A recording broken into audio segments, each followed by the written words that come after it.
Bon, avant de commencer cette vidéo, je dois quand même vous préciser quelques petits trucs. Tout d'abord, je tiens à m'excuser pour l'immense retard qu'a eu Internastre. Et oui, parce qu'à chaque fois, en fait, on vous promettait un retour d'Internastre dimanche, et à chaque fois, dimanche, il n'y avait rien. Pourquoi? Eh bien, parce qu'on s'était très mal organisé au niveau des journées de tournage, voilà. Et à chaque fois, on était trop restreint, et à chaque fois, il y avait un bug avec une caméra de merde, on va pas se mentir. Mais bon, là on a une nouvelle caméra, tout a l'air de bien marcher, tout a l'air vraiment nickel. Et bon, si je me réfère par rapport à l'ancienne vidéo, vous préférez la nouvelle caméra. Voilà, donc du coup c'est super. Et justement, en parlant de l'ancienne vidéo, je suis très heureux de l'avoir tournée parce que c'était superbe. Hein, parce que je me suis dit, il y avait la fête de la science à Metz, et il y avait Astronomique qui allait venir pour faire une conférence. Et je m'étais dit, waouh, ça pourrait être sympa de tourner une vidéo là-bas. Et du coup, bon bah, je l'ai fait, voilà. Alors, outre le passage d'Astronogeek, c'était vraiment très intéressant. On a appris plein de trucs, et franchement, c'était très enrichissant. Et on essaiera d'y retourner l'année prochaine.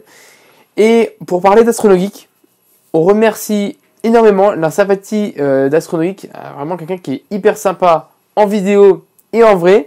Bon, même si là, il nous mettait un peu mal à l'aise, mais ça, voilà, c'est pour rire. Voilà, c'est un petit peu la touche humoristique. Et on le remercie aussi pour son autographe, voilà, qu'il a fait ici sur une espèce de carte de Thomas Pesquet, et puis sur un autre livre, mais bon voilà, je vous montre juste celui-là, voilà. Donc vraiment superbe, on était vraiment contents, on était vraiment super heureux, voilà, d'avoir fait sa rencontre. Bref, je vais pas m'éterniser sur l'intro, c'est parti pour la première internews.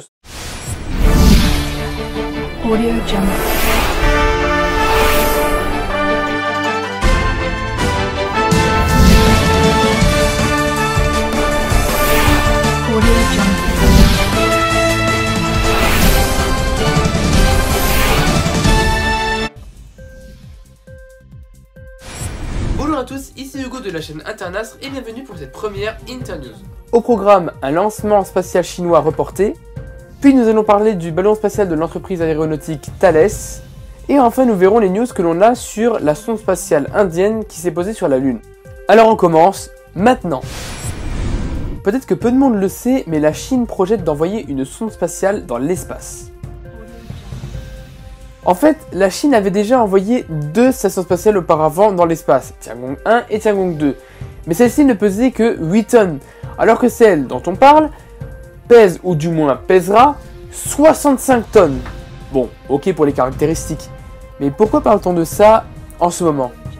Eh bien parce que son lancement prévu initialement en 2020 s'est vu reporté à cause de son lanceur Long March, c'est le lanceur spatial chinois Long March 5, qui s'est vu cloué au sol à cause de plusieurs échecs qu'il a eu en vol. Donc, on verra ce que ça donnera. Maintenant, retournons en Europe et regardez cette image.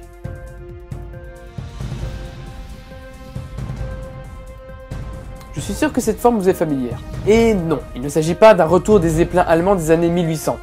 Mais c'est un ballon stratosphérique développé par l'entreprise Thales depuis 2016. Alors ok, c'est bien beau tout ça, mais comment ça marche? Ce ballon fonctionnera à l'aide de l'énergie photovoltaïque et volera à une altitude d'environ 20 km.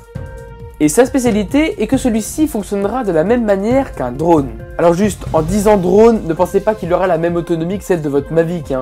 Non, celui-ci pourra rester dans les airs jusqu'à 1 an. Remarquable pour un drone. On les surnomme même mi-drone, mi-satellite. Satellite parce qu'ils sont voués à remplir la même fonction que les actuels satellites.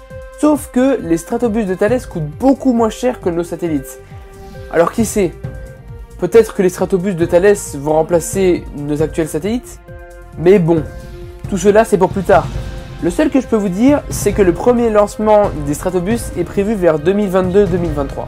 Et que les Marseillais ont de la chance parce que la construction du premier stratobus se ferait sur la base aérienne d'Istres, pas loin de la cité phocéenne. Ça fait du bien de voir la France en spatial. On n'a pas l'habitude. Bon allez, c'est parti, on passe à la dernière news. Ça y est, on a enfin des nouvelles de l'atterrisseur spatial indien sur la Lune. Et oui, ça peut paraître bizarre pour certains, mais l'Inde a son propre programme spatial.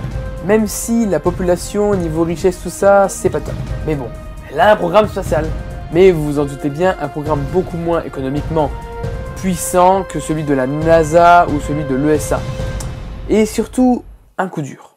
Car oui, le 6 septembre, son atterrisseur lunaire allait remplir sa mission, marquant le tout premier objet indien sur la Lune. Mais fail. Jusqu'ici, on n'avait plus de nouvelles de l'atterrisseur. Jusqu'au 10 septembre, où l'orbiteur du nom de Chandrayaan-2... Oh putain, c'est bon. Bref, l'orbiteur, on va l'appeler comme ça, c'est mieux, a pris 7 photos de Vikram. Mais bon, on ne sait pas s'il fonctionne encore. Donc ce qu'il est à retenir, c'est que le programme spatial indien, tout comme le programme spatial chinois, sont très affaiblis par tous ces problèmes qu'il y a eu au niveau de leur histoire. Avant de conclure cette internews, je vais juste vous faire une petite annonce. Alors je sais, ça vient un peu comme ça, on ne peut pas la caler autre part. Je vous annonce la fin de la chaîne Detect TV. Alors je sais, je pense que vous vous en doutez un petit peu, hein. C'est parce qu'il n'y a eu pas du tout de vidéo depuis à peu près 1 an ou 2, donc voilà, donc ça fera rien si elle est supprimée. Mais en contrepartie de cette suppression de la chaîne Detect TV, nous annonçons que nous allons ouvrir une chaîne avec Tanguy. Alors vous allez voir, il va y avoir beaucoup plus de vidéos, parce que vous allez voir qu'il y a beaucoup moins de contraintes de tournage. C'est une chaîne de musique. Alors il faut savoir qu'avec Tanguy, on pratique tous les deux un instrument. Moi, je pratique de la guitare, et Tanguy de la basse. Et on fait régulièrement de la musique ensemble. Et du coup, on s'est dit, mais tiens, ça serait sympa de faire une chaîne où l'on fait de la musique. En plus, on a créé notre groupe, donc du coup, c'est vraiment sympa. Du coup, ce qu'on va faire, c'est qu'on va mettre toutes nos musiques, nos clips, tout ça, vraiment tout ça, sur la chaîne. Du coup, on n'a même pas encore trouvé le nom ni rien, on n'a même pas encore créé. Mais bon, elle s'affiche ici sur les fiches, parce que lors de la mise en ligne de la vidéo, elle sera déjà là, voilà, elle sera déjà créée.